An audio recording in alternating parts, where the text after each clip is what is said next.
karena saya mau mendapatkan income tambahan. Tapi di satu sisi itu, saya ada perasaan oke saya mau pembuktian diri bahwa saya itu sebenarnya bisa sukses loh seperti orang-orang, dengan kemampuan yang saya punya dan niat yang pasti niat ya, niat dan usaha yang saya punya. Itu sih, jadi dua itu berdampingan.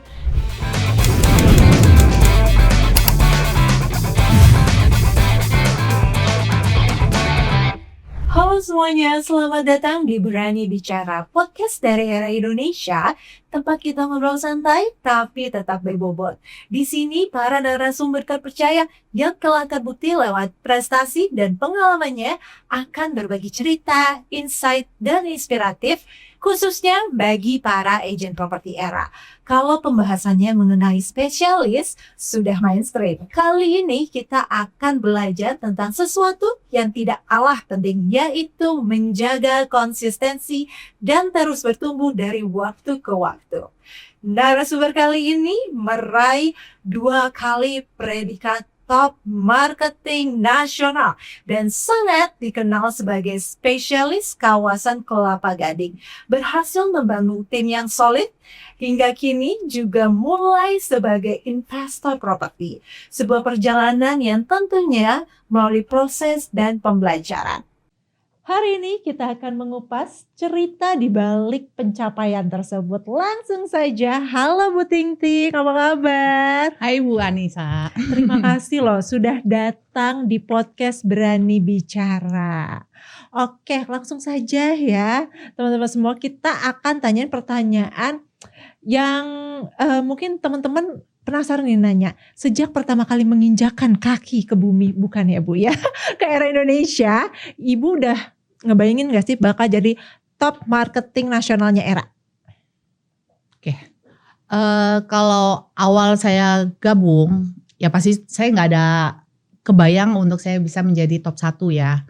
Untuk saya bisa seperti sekarang, yang pasti saya cuma lakukan apa yang waktu itu ya apa yang bisa saya income, apa yang bisa saya dapat dari bergabung di Era tentunya. Hanya terbesit itu aja karena tujuan saya ketika masuk di Era itu mendapatkan income tambahan. Jadi seperti itu sih Bu. Oke, bicara tentang income tambahan, berarti kan pemicunya nih closing pertama. Boleh tahu gak sih Bu, closing pertama Ibu tuh nilainya berapa? Tahun 2016 ya, itu tepatnya ketika saya 1 bulanan join di Era, saya closing pertama saya jual beli itu nilainya 2,1 M. Oke, biasanya closing pertama itu kan memicu closing selanjutnya nih Bu. Iya pastinya. Pastinya. Nah, closing pertama Ibu itu bisa dikatakan, ih mulus banget ya, atau enggak, ya ampun ribet ya? Closing pertama itu sebenarnya oke aja sih. Saya ingat banget kalau ya klien saya itu dokter. Itu saya nganternya itu kalau nggak salah pas Natal. Tanggal 24 atau 25 Desember saya ingat banget itu saya nganter, dan itu klien pertama saya yang jual beli kebetulan. Dan saya sebenarnya nggak ada background marketing ya. Jadi waktu itu saya hanya ngobrol itu jadi klien itu sebenarnya dari spanduk rumah lain, tapi saya lebih mengarahkan untuk ke listingan rumah temen kantor waktu itu. Karena saya berpikir kayaknya yang ini lebih worth it ya dengan harga segini dan lokasi. Jadi saya coba menawarkan beberapa pilihan dan kliennya itu cukup tertarik. Dan saya untuk kondisi sulit atau enggak, kayaknya saya ngobrol sih seperti kayak temen ya waktu itu ya, ngobrol pas malam, menurut bagusnya mana gini-gini. Ya saya kasih tahu ya kalau saya pribadi, kalau sebagai pembeli saya mendingan di sini Bu, lokasinya di Kelapa Gading, bukan daerah Kelapa Gadingnya agak pinggir. Saya waktu itu sih saya ngobrol seperti temen, lebih tepatnya seperti itu. Bu, tapi kan kita realistis aja nih ya Bu ya. Saya kalau misalkan ngeliat di agent properti pertama kali, tinggal jual rumah gampang, tapi kan perjalanannya itu alot banget tuh Bu, nggak bisa sekali ketemu langsung closing. Ada nyangkanya nggak sih Bu? Oh ternyata jual rumah selama ini ya, terus prosesnya seribet ini ya, itu gak kapok Bu? Kalau jujur kalau karena transaksi yang saya pertama tuh sebenarnya dibilang kapok tuh enggak ya. Maksudnya saya juga kebetulan saya punya mentor yang bagus, maksudnya MB saya. Jadi kalau apa-apa kan saya buta banget kan untuk dari dunia KPR, properti, terus pajak, dan saya banyak pertanyaan yang dari klien saya. Waktu itu sih saya nanya ke MB saya sih lebih tepatnya. Oke, jadi temukan tim terbaik ya Bu ya. Yes, benar. Gitu. Oke, Bu, bicara terkait sama tim, pastinya harus ada tim yang support. Tapi kan selain itu, saya tuh ngeliat Ibu cukup konsisten gitu Bu dalam prestasi-prestasinya. Sebenarnya drive terbesar atau pemicunya tuh apa sih Bu? Pokoknya saya harus dapat sekian. Kalau drive terbesar ya pasti anak ya. Karena waktu itu kan emang kebutuhan saya dari awal yang saya gabung karena saya mau mendapatkan income tambahan. Tapi di satu sisi itu saya ada perasaan oke, saya mau pembuktian diri bahwa saya itu sebenarnya bisa sukses loh seperti orang-orang dengan kemampuan yang saya punya dan niat yang pasti niat dan usaha yang saya punya. Itu sih jadi dua itu berdampingan. Yang pertama pasti karena anak, kebutuhan dan lain-lain. Yang kedua ya pembuktian bahwa saya itu selama saya berapa tahun yang lalu tuh saya nggak pernah berhasil di bidang tertentu, dan jadi kayak pembuktian bahwa ini nih saya bisa loh, saya pasti bisa untuk saya join ini, dan saya katakan ya saya bisa sukses seperti orang-orang lain. Oke, tapi Ibu dulu ngasih jangka waktu gak sih Bu? Let's say saya udah nyoba properti, kalau 6 bulan gak closing atau apa saya mundur, atau Ibu coba terus tipikalnya? Saya nggak pernah kasih waktu untuk diri saya, tapi saya cuma berasa apa yang harus saya lakukan hari ini saya lakukan. Jadi saya nggak pernah memberi limit untuk diri saya sampai jadi orang yang berhasil. Tapi yang ketika hari ini saya sign kontrak sama Era Gading, hari itu juga saya udah bergerak, oke, apa yang harus saya lakukan, misalnya dengan mencari listing dan lain-lain, itu tindakan yang saya lakukan lebih ke sana sih. Oke, sama satu hal yang menarik nih Bu ya, dari semua agent yang saya lihat, Ibu itu naruh target closingnya Ibu di Instagram. Ya, agak ngeri ya. Nah, itu pemicunya apa sih Bu? Ya jauh. Jadi waktu itu kan kita di Era kan ada ini ya, Era Avenger gitu ya. Saya ingat banget waktu itu saya suka challenge untuk diri saya sendiri. Saya ketika itu saya ingat ya, waktu itu pada Armadi, oke, kita punya target untuk diri kita masing-masing, berapa closingan. Karena dari awal saya join itu saya tidak pernah memperhitungkan untuk komisi. Misalnya saya target saya harus komisinya yang gede atau apa gitu. Bagi saya akan menargetkan diri saya dengan unit closingan, dan itu sampai sekarang saya konsisten. Dan saya rasa itu sangat cukup efektif banget, sehingga saya ketika visi target itu saya buat, ketika misalnya bulan 6 nih, saya selalu pasti update ke admin. Saya update ke admin, saya nanya berapa target saya yang sudah saya capai, berapa unit, pastinya berapa unit. Saya nggak pernah ngitung untuk berapa komisi, lebih tepatnya seperti itu. Ketika saya masih jauh dari target saya, dengan situ jadi saya membalikkan diri saya, oke, saya harus fokus nih, berarti saya masih kurang banyak nih, masih 6 bulan, berarti bagi ini, karena background saya accounting, jadi ada hitungannya juga. Hitungannya mantep ya. Jadi ada hitungannya juga, misalnya berapa bulan, oke masih 6 bulan, berarti saya harus ngejar lagi, at least saya harus punya closingan minimal misal 15 closing kah atau 20 closing kah tiap bulan. Tercapai nggak tercapai, saya pikir ya itu urusan nanti. Tapi at least saya punya visinya, yang penting fokus aja ke depan. Oke, Bu, untuk ukuran agent properti kan Ibu larinya kenceng banget nih ya Bu ya. Ya pelan-pelan kali kalau kata kita ya, kalau Bu Ting Ting mah kekencengan gitu ya. Nah, pernah burn out gak sih Bu? Pasti ada ya, kalau misalnya satu titik misalnya kita ketemu klien yang luar biasa gitu, tanda kutip yang agak yang gimana. Tapi selalu saya kalau awal-awal jujur itu untuk saya bangkit itu kadang-kadang emang butuh berhari-hari. Tapi jujur kalau untuk sekarang mau masalah tetap ada, pasti nggak mungkin nggak ada, kegagalan tuh pasti ada. Tapi saya belajar, hari ini saya gagal, besok saya bangkit. Hari ini saya gagal, besok saya bangkit. Jadi saya selalu pikir ya udah gagal kemarin, ya udah biarin aja kemarin. Tapi besok saya akan ngulang lagi dari nol. Pasti saya akan terus mencoba, seperti itu sih mindset saya dari dulu. Oke, bicara tentang burnout Bu, tadi kan Ibu udah ceritain tuh pasti ada, masalah tuh pasti ada. Tapi kalau seorang Bu Ting Ting tuh cara ngatasinnya gimana sih Bu? Dengan komisi yang banyak apa menghambur-hamburkan uang gitu Bu biar happy? Kalau Ibu ngapain tuh Bu? Kalau saya healingnya ya kalau misalnya pas waktu libur ya pasti liburan ya. Tapi kalau misalnya emang untuk jangka pendek nggak mungkin dong liburan terus gitu waktu menghadapin klien yang agak rada-rada tanda kutip. Biasa saya lebih shopping, terus saya suka mencoba tempat baru misalnya nongkrong lah di kafe lah, pokoknya yang tenang gitu, maksudnya yang tenang, lebih ke sana mungkin satu harian gitu kafe sambil kerja tapi tetap bekerja, sambil shopping sama paling pagi-paginya pasti saya tetap mendengarkan yang motivasi-motivasi yang positif ya, dimana maksudnya ketika kita, walaupun saya sering dengar sebenarnya motivasi itu banyak kan, tapi ketika lagi negatif itu sangat penting banget buat saya pribadi kalau saya merasakan itu bahwa oh ya udah ternyata masih ada kok yang banyak yang orang yang lebih gagal atau apa tapi mencoba bangkit, mungkin dengar sharing-sharing seperti itu sangat membantu banget sih. Sama aku lihat Ibu juga sering jalan-jalan sama tim ya Bu ya. Iya. Terus jalan-jalan sama Era Indonesia. Terakhir jalan-jalan kemana Bu? Mana ya? Lupa. Thailand ya? Oh iya Thailand. Thailand. Bali oke. kemarin baru. Oh Bali. Seru? Seru. Healing. Oke. Bu, bicara tentang healing ya. Kita sudahkan dulu. Saya agak sedikit menarik nih.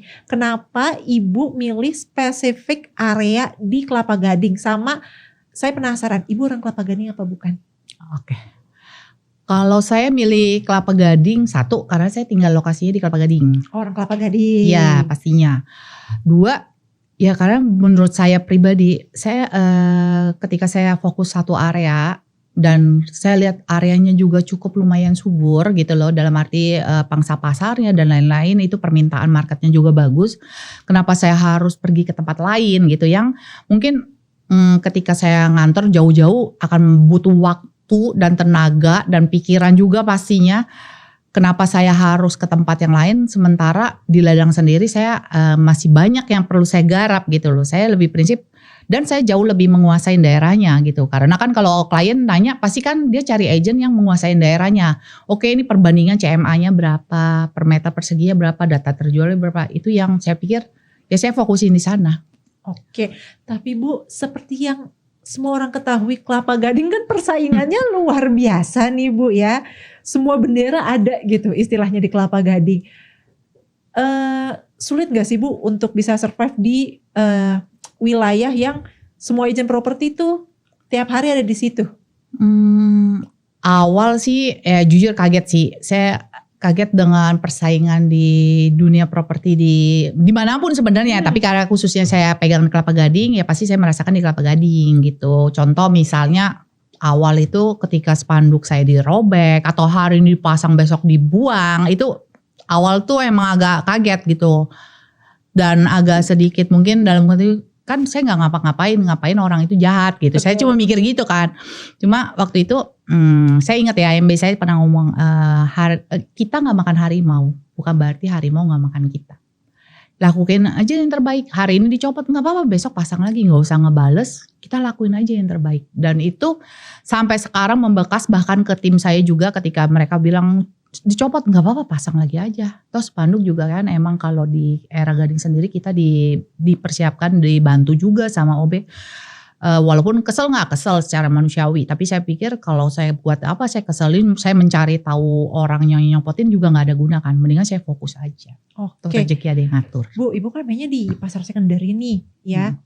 Nah kita mau tahu Bu, misalkan dari satu rumah sekunderi itu biasanya Ibu saingannya berapa agent sih Bu? Saingannya gitu. Banyak sih. Apalagi kalau misalnya open, bisa kadang-kadang satu listingan ya pasti ya yang maksudnya yang di spanduk banyak, yang di internet lebih banyak lagi kan, yang nggak kelihatan gitu loh. Yang mereka pasarin individual pun juga banyak. Jadi sebenarnya ya pasti lebih dari 10 sih. Lebih dari 10? Pasti. Karena kalau aku lewat di daerah-daerah Kelapa Gading itu satu rumah bisa. Iya. Oh, luar biasa persaingannya. Nah, cara Ibu menangin persaingannya? Pelayanan yang terbaik. Pelayanan yang terbaik. Ketika kita klien tahu bahwa ini agent yang dia bisa percaya, dia punya tahu bahwa ini agent yang tepat untuk dia bisa sharing atau minta pendapat atau apa, dengan sendiri sebenarnya ya klien itu intinya akan balik sih ke kita. Oke, jadi harus servis yang terbaik ya Bu. Oke, kembali lagi ke persaingan Kelapa Gading yang cukup keras. Kalau kata Pak Darmadi, jumlah agent sama jumlah penjual bakmi banyakan jumlah agent. Betul ya Bu ya. Nah Bu, dari sekian banyak agent, tapi Bu average closingnya itu cukup meningkat banget ya Bu, dari 8 sampai dengan 15. Itu kontribusi terbesarnya apa sih Bu bisa closing sebanyak itu? Jadi awal saya join sih sebenarnya ya saya mencoba menstabilkan untuk saya konsisten. Jadi saya menerapkan ke diri saya itu oke, kalau hari ini saya bisa closingnya 1, saya mulai menargetkan diri saya 2 tiap bulan. Walaupun memang ya kadang ada turun naik gitu kan. 2 ke 5 waktu itu saya ingat banget 5. Waktu 5 saya targetin diri saya itu untuk saya bisa closing 10. Walaupun emang kenyataannya nggak sampai 10, pas the average sekitar 8, 1 tahun dibagi 12 sekitar 8 lah waktu itu ya. Kalau sekarang saya menargetkan diri saya untuk double digit gitu di atas 10 bahkan 15 bahkan sekarang saya mulai coba merambah lagi 20 walaupun emang tapi saya belajar untuk saya menargetkan untuk diri saya sih. Saya men-challenge diri saya. Kalau kemarin saya 15, oke saya naikin ya. Sekarang saya 20. 20 kemarin ya amazing juga. Saya juga gak pernah menyangka. Maksudnya di bulan Juni saya closing tuh kebetulan 21. Dan bulan Juni itu seperti kita tahu kan sebenarnya banyak libur anak sekolah. Terus sekolah pun mulai pendaftaran. Sebenarnya kalau secara ritme tiap tahun di dunia properti itu bulan Juni itu sebenarnya grafiknya harusnya turun. Betul. Harusnya. Nah tapi waktu itu saya tidak pernah memikirkan kondisi. Saya lebih jujur, saya hari ini saya lakukan apa itu yang lebih saya pikirkan. Oke, hari ini saya mau target apa ke kantor, hari ini saya mau follow apa-apa, Sabtu Minggu saya mau bawa klien siapa, itu saya punya target. Tapi saya nggak terpengaruh ya karena kondisi mau lebaran misalnya ya, atau kondisi anak sekolah berarti sepi nih, berarti saya ikut santai-santai gitu, enggak. Tapi saya melakukan yang terbaik. Saya kaget juga ketika saya bisa mencapai 21.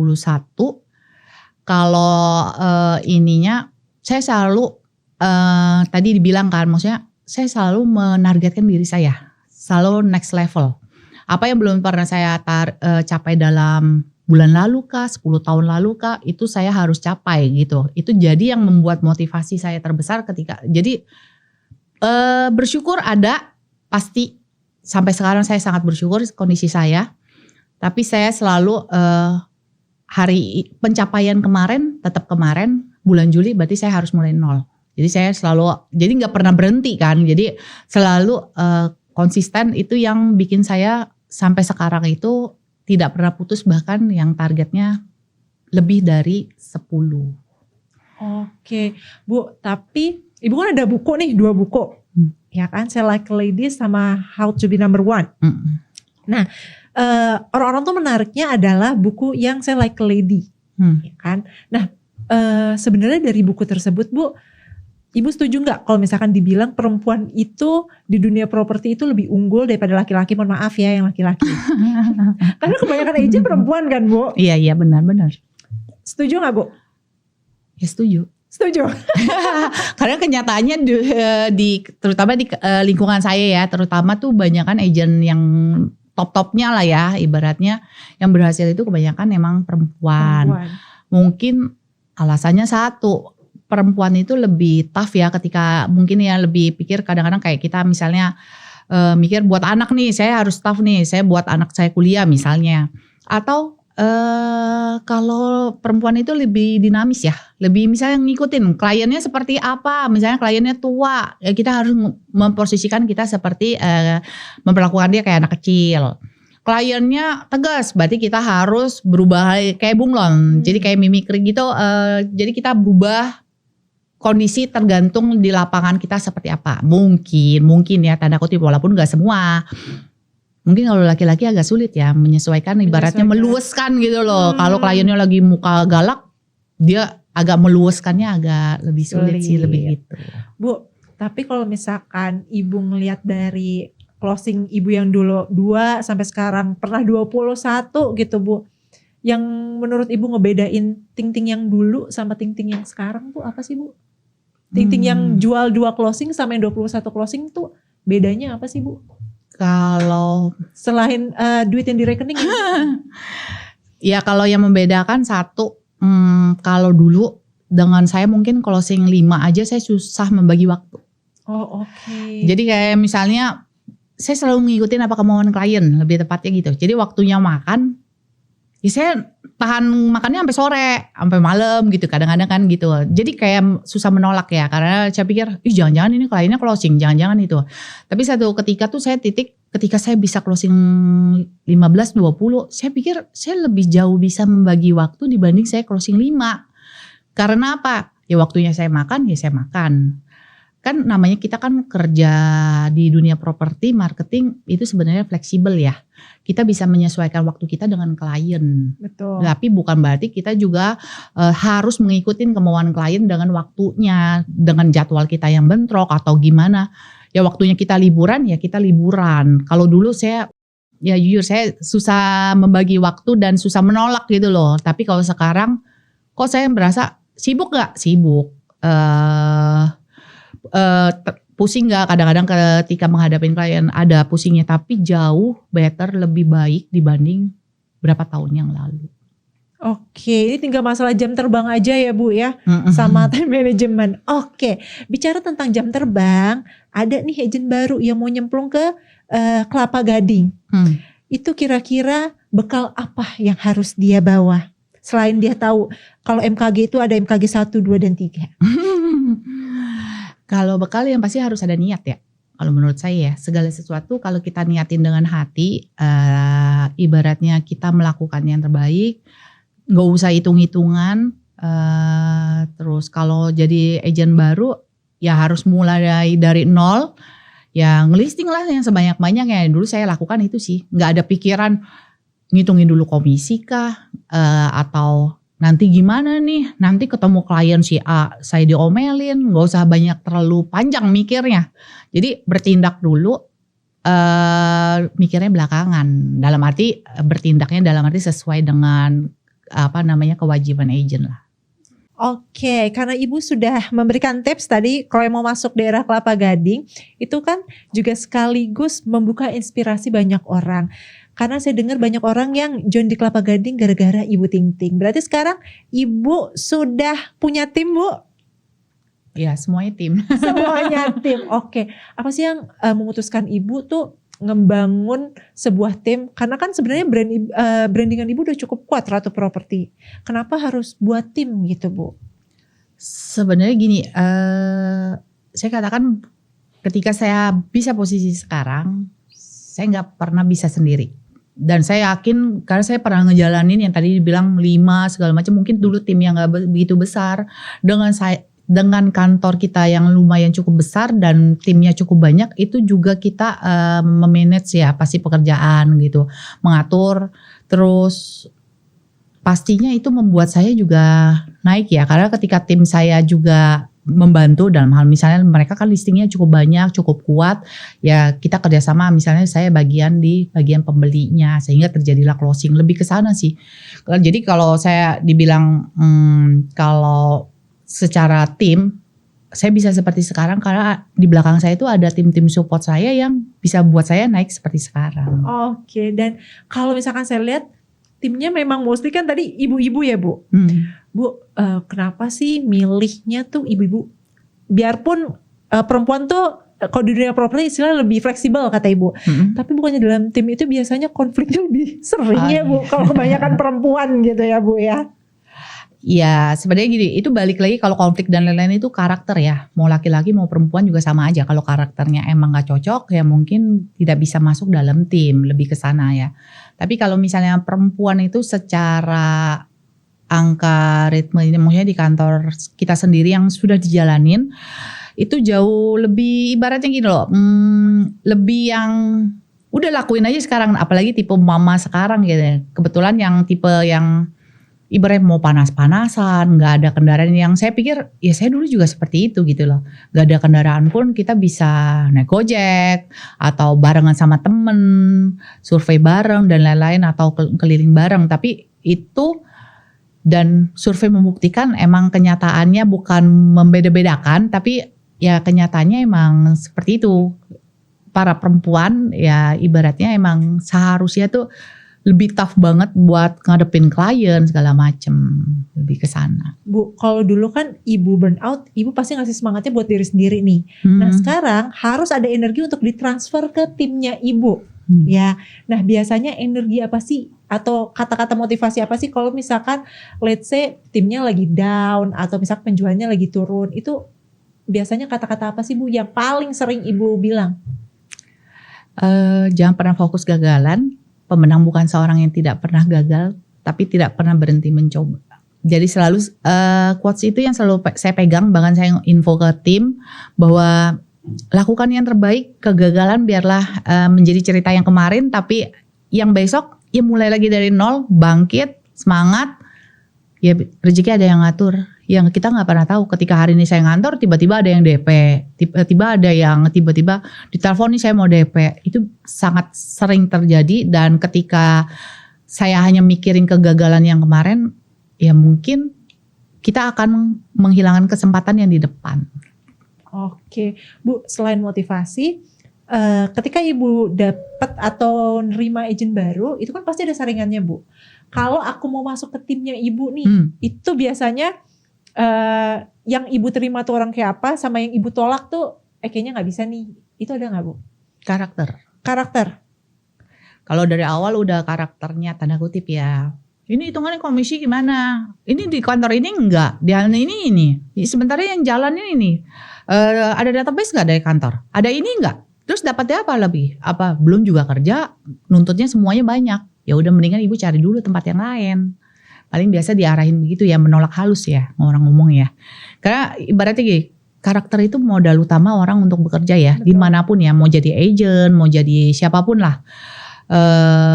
Orang gak punya kemampuan secara finansial, tapi dia bisa jadi orang berhasil karena dia punya karakter yang kuat. Dia punya yang gak fokusnya cuma duit-duit mulu, tapi punya karakter yang kuat untuk maju. Punya karakter yang sama-sama mau maju, bukan cuma untuk diri sendiri, yaitu jauh lebih difokuskan untuk di tim kita. Oke, sekarang Bu, lebih susah ngatur tim atau closing? Oke. Kalau menurut saya begini, antara diri sendiri sama tim itu sebenarnya bisa berjalan berdampingan. Ketika saya memberi semangat ke tim, saya juga memberi semangat ke diri saya. Saya diingetin lagi di flashback. Oke, ketika saya, misalnya saya memberi sharing. Saya dulu nggak ada kendaraan loh ibu-ibu, tapi saya bisa sekarang karena itu. Jadi saya di flashback, oke, saya dulu begitu, kenapa sekarang saya nggak pernah melakukan seperti itu loh. Jadi saya pikir ketika saya memberi semangat ke orang, sebenarnya itu secara nggak langsung orang, saya nggak sadar semangat itu sebenarnya mengingatkan diri saya sendiri bahwa dulu aja saya punya semangat yang lebih, kenapa sekarang saya jadi malesan? Dulu aja saya punya ini, kenapa saya jadi orang yang hitungan? Misal ya.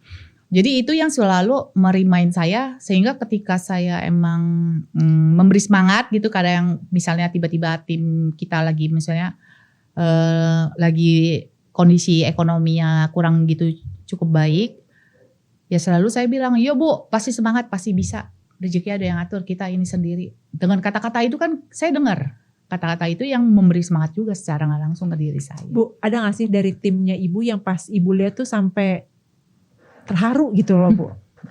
Terharu. Gara-gara dia dapat achievement tertentu gitu, misalkan top sekian gitu. Padahal pas masuk sini ya Mbak, saya agak yakin gak yakin dia bisa jadi agent atau enggak gitu. Iya, kalau misalnya terharu atau enggak ya pasti pada dasarnya semua orang ya, saya yakin ya, pasti semua orang ketika dihargain, ketika mungkin dari dulu backgroundnya tidak pernah dapat penghargaan, ketika mencapai sesuatu, ketika naik panggung misalnya di NBC segala macam, pasti ngomong, Bu, saya terharu loh Bu, saya dapat ini, saya nggak pernah nyangka. Terima kasih misalnya supportnya dalam hal memberi semangat dan lain-lain. Itu semua orang ya, pasti saya juga merasakan seperti itu ketika awal juga sampai sekarang pun ya tetap, maksudnya bagi saya ketika saya nomor berapa di panggung itu sebenarnya bonus. Tapi at least saya bisa mengalahkan diri saya 1 tahun itu, saya udah melakukan yang terbaik buat semuanya. Bu, saya kan ngintip-ngintip konten Ibu nih, udah mulai rajin konten ya Bu ya. Saya suka kok Bu konten-konten Ibu. Nah dari konten-konten Ibu nih, sekarang kan Ibu bergeser menjadi investor properti. Nah semenjak jadi investor properti, apakah Ibu juga kayak melihat suatu pandangan baru gitu Bu, bahwa ternyata agent properti juga harus menginvestasikan investasinya di dunia properti? Kenapa saya tercetus ide untuk saya menjadi investor? Saya ingat ya MB saya ketika ngomong kita itu bisnis jangka panjang. One day kita tiba-tiba ada masa pensiun segala macam, berarti kita harus ada nilai investasi yang masih tetap lanjut sebenarnya. Ya, dan investasi yang terbaik di mana investasi yang di bidang di mana kita sangat menguasainya. Nah, pastinya kalau misalnya saya di bidang properti, saya investasinya di properti. Karena saya tahu, oke, ini nilainya bisa lumayan harga cukup bagus dan lain-lain. Jadi pola pikir itu yang membuat saya nggak cepat puas dalam arti gini. Saya nggak cepat puas hanya berdasarkan komisi, tapi bagaimana saya mendapatkan peluang ketika ini ada nilai investasi yang lagi ditawarkan dan cukup menarik. Itu saya coba ambil dan itu udah saya jalanin selama berapa tahun sih, udah lumayan jalan sih. Udah lumayan jalan. Bu, semenjak Ibu jadi investor properti Bu, cara pandang Ibu berubah gak sih Bu ketika menghadapi pembeli? Karena Ibu sendiri kan sekarang pelaku nih. Ada berubah gak Bu? Jadi gini, ketika saya waktu jadi agent pun sebenarnya sama. Saya pasti akan memposisikan bagaimana diri saya sebagai pembeli. Nah, selalu saya info, Bu, kalau saya sebagai pembeli, misalnya disuruh, kalau kamu jadi saya pilih A atau B. Biasa kan selalu itu pertanyaan yang klien ketika dia galau ya, bingung mengambil keputusan apa.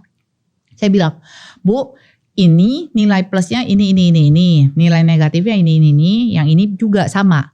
Tapi kalau saya pribadi disuruh milih, pasti saya pilihnya misalnya si A. 1, pertama budgetnya Ibu masuk. 2, misalnya nilai investasinya cukup besar, atau mungkin luas tanahnya cukup besar dan one day tiba-tiba Ibu mau jual pun kalau nilai tanah kan tidak ada penyusutan. Biasanya saya nginfo seperti itu.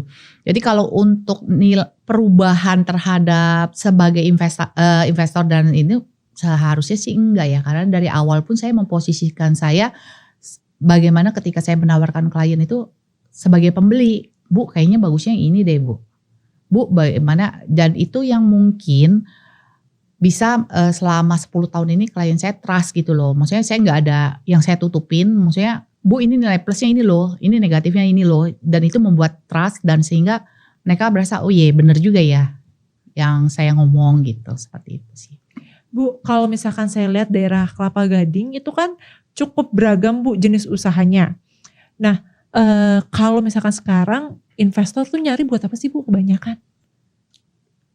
Investor nyari buat apa? Tanahnya tuh buat apa sih Bu? Apakah untuk dijual lagi kah? Atau misalkan dibangun kalau usaha? Kalau investor tuh rata-rata sih kalau untuk di market Kelapa Gading sendiri sih lebih ke, kalau untuk investor ruko sih kayaknya agak lebih kurang ya. Maksudnya lebih menurun. Tapi kalau untuk dibangun lagi untuk tempat tinggal itu jauh lebih turnovernya tinggi. Jauh lebih dibanding ruko. Jadi kalau misalnya investor di Kelapa Gading sendiri terutama itu lebih ke mereka beli, ntar dia bangun, ntar minta saya jual lagi, ntar jadi repeat. Sama, saya tuh penasaran Bu, di Kelapa Gading itu untuk jenis-jenis investornya, hal yang paling banyak mereka tanyain apa sih Bu? Karena kan mostly kan Chinese nih Bu. Kalau misalkan Feng Shui kah atau apa itu penting gak sih Bu kalau misalkan basic pengetahuan Feng Shui? Agent properti itu harus tahu gitu kalau mau main di Kelapa Gading. Jujur ya kalau misalnya Feng Shui, ya saya sih nggak terlalu ngikutin gitu loh. Ini toiletnya harus ngadep ini gini. Ya paling saya bilang ya itu kan bisa dirombak, yang penting lokasi dulu. Sebenarnya kalau misalnya tata letak, mau tangga, maksudnya tangganya berapa tingkat segala macam. biasa lebih saya menyarankan seperti itu kepercayaan masing-masing, soalnya kan beda orang beda kepercayaan. Saya lebih nggak mendalami seperti itu sih. Tapi kalau misalnya mungkin Feng Shui misalnya kayak tusuk sate atau apa yang lebih ini, biasa saya akan announce dari awal ketika klien mau survei, Bu ini tusuk sate ya, kalau ibu nggak percaya ya nggak apa-apa. Jadi saya nggak akan membuang waktu untuk nganter klien ketika ada tusuk sate nomor 4 atau 14, 22. Biasanya saya nginfo di awal. Jadi orang nggak kecewa ketika survei, kok nggak ngomong sih tusuk sate, kok nggak ngomong sih misalnya di bawah jalan atau apa. Jadi lebih ke sana sih. Tapi kalau Feng Shui secara detail-detailnya nyerong ke sini nyerong ke situ nggak tahu San. Bu, terkait sama investor, ada gak sih satu investor yang udah jadi langganan ibu dan dia udah beli berapa properti sama ibu? Ada banyak. Banyak? Banyak. Misalnya kayak ada satu contoh investor saya di tahun lalu tuh, saya juga gak ngitung sebenarnya, cuma dia yang ngomong sendiri. Saya kan beli sama kamu masih ada 8 rumah belum dibangun. Terus saya bilang, masa sih kayaknya gak segitu deh. Bener kata gini. Ya itu sih, jadi kalau ada barang murah atau apa, saya biasa langsung kasih ke investor yang tek. Saya nge-sharein yang kira-kira cukup dia bisa beli dan pastinya dia pasti bisa bangun dan jual, bisa masuk di harga pasaran. Gitu. Bu, kalau misalkan aku boleh tanya ya Bu ya, menurut Ibu nih, kenapa investor tuh bisa beli berkali-kali sama Ibu? Trust, percaya, pelayanan yang terbaik. Selalu tahu ketika transaksi sama saya di Era Gading itu semua akan beres dalam hal apapun. Jadi kita tanggung jawab sampai selesai, sampai serah terima, sampai penyerahan fisik, listrik, air, keamanan semua beres. Oke, jadi rasa aman ya Bu ya. Ya. Bicara tentang rasa aman ya Bu, saya kan dari tadi ngelihat Ibu megang tim, investor, dan lain-lain gitu. Nah, ada gak sih Bu pernah protes dari keluarga, let's say dari anak gitu. Mama kemana aja? Ini libur anak sekolah loh Bu. Iya kan udah diajak ke Bali. Oh iya, ya baik. Pernah ada protes gak Bu? Protes sih enggak ya, karena ya syukur juga anak saya lebih, maksudnya ngerti posisi. Tapi satu sisi ketika saya ada waktu, misalnya kayak kemarin saya tahu libur anak sekolah segala macam. Ya walaupun emang dadakan juga, saya kan mesti ngatur juga jadwal dengan AJB dan lain-lain. Karena ada beberapa AJB itu emang jujur saya gak bisa tinggalin. Karena ada beberapa yang case-case tertentu tuh mau gak mau harus saya datang.